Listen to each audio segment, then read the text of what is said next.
Jack never imagined that the Dragon God totem appearing on his hand would boost his power so dramatically. With just a slight effort, he could summon a powerful magic circle, and any elves who stepped into it instantly changed form. This meant they had entered into a messenger contract with Jack. Seeing this, the other elves all wanted to join as well, and Jack had no reason to refuse something so beneficial. One by one, the elves lined up and entered his magic circle, and before long, they all completed their evolution. Although their forms had changed, they were still quite weak. Realizing they had no ability to protect themselves, Jack suggested they build a place to live deep within the forest so they could hide and stay safe. After settling the elves' arrangements, Jack suddenly sensed something unusual in the woods. Guided by instinct, he walked to a tree and discovered a mysterious fruit growing on it, one that the elves had spent 100 years cultivating. Its exact effects were still unknown, so Jack decided to find out for himself. He cut the fruit down and took a bite. The effect was immediate. Unable to contain the surge of power, he released a skill, and at that moment he finally understood the fruit's true function. His realm had instantly reached its absolute peak. Satisfied, Jack returned, expecting the elves to have finished building their home. Instead, he was disappointed. He had clearly overestimated their construction skills. Just then, a group of bandits suddenly appeared and captured a lone elf. The sight immediately enraged Jack. The bandits took the elf hostage, forcing Jack to attempt negotiations,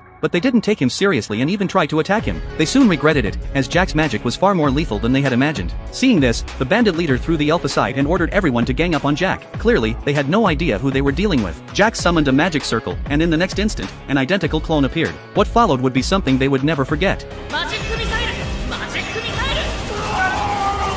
To ensure the elves' safety, Jack temporarily created a hidden space. It looked no different from the outside world, but he told them it was a realm undetectable from beyond. Only then did the elves truly realize that Jack was someone they could entrust their lives to. Lucy asked him to become the leader of the elven race, and to show their loyalty, everyone knelt before him. Seeing this, Jack could only agree. Once everyone was settled, Jack continued researching new magic nearby. At that moment, he sensed a sealed location not far away. He gathered everyone and led them there through a magic circle. In an instant, they arrived at the edge of a cliff, where a massive abyss lay before them. Jack stepped forward and snapped his fingers. The barrier shattered, and the desolate scene instantly transformed into a lush oasis. He felt it was the perfect place for the elves to live and resolved to open up a new continent there. As they searched for a place to settle, they discovered there was no water source nearby. For Jack, this was no problem at all. He immediately summoned a water spirit, and after hearing his request, it created a river without hesitation. With water salt, however, housing became a major challenge. Following the water spirit's advice, Jack went to seek help from a neighboring kingdom's princess. It turned out she had a dwarf subordinate who specialized in construction. After Jack explained his purpose, the princess agreed right away, but the dwarf refused, claiming he was too busy with official duties. No matter how much Jack asked, the dwarf remained hesitant and clearly unwilling to help. Then Jack cast a spell, and an identical dwarf appeared.